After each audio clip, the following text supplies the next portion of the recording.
प्रिय बाळा, तुला नेमकं काय म्हणू मी? जोवर तू आईच्या गर्भात आहेस तोवर तू फक्त माझं बाळ.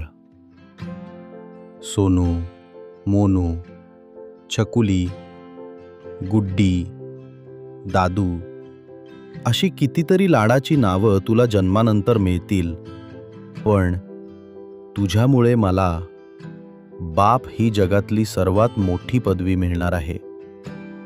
आणि तुझ्या आईला आई.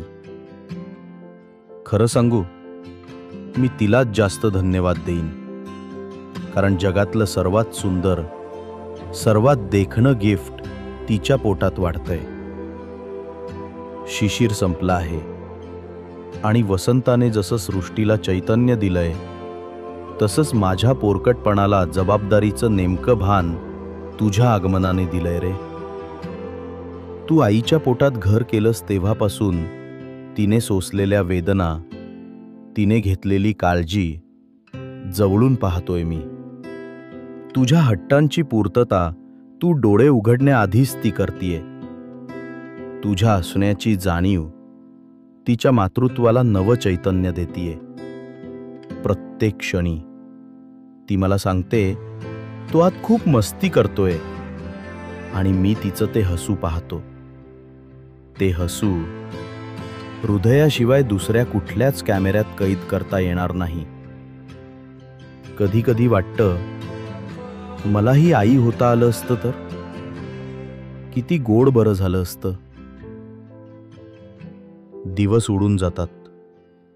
मी उन्हाळ वारा, सैरा वैरा धावणारा, रांगोळीसारखा पकडता न येणारा माणूस. पण कुठे थांबायचं हे मला तुझ्या आईनेच शिकवलं.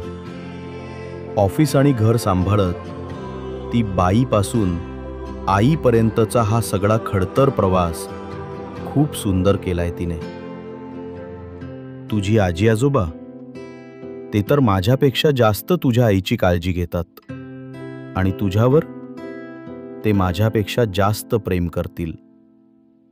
बाबा तुला कडेवर घेऊन सगळ्यांना सांगतील, बघा माझा नातू. आणि आजी, ती तर तुला रोज गोड अंगाई म्हणून दाखवेल. तू येण्याआधीच तुझ्या स्वप्नांचं चांदणं घरभर पसरलंय.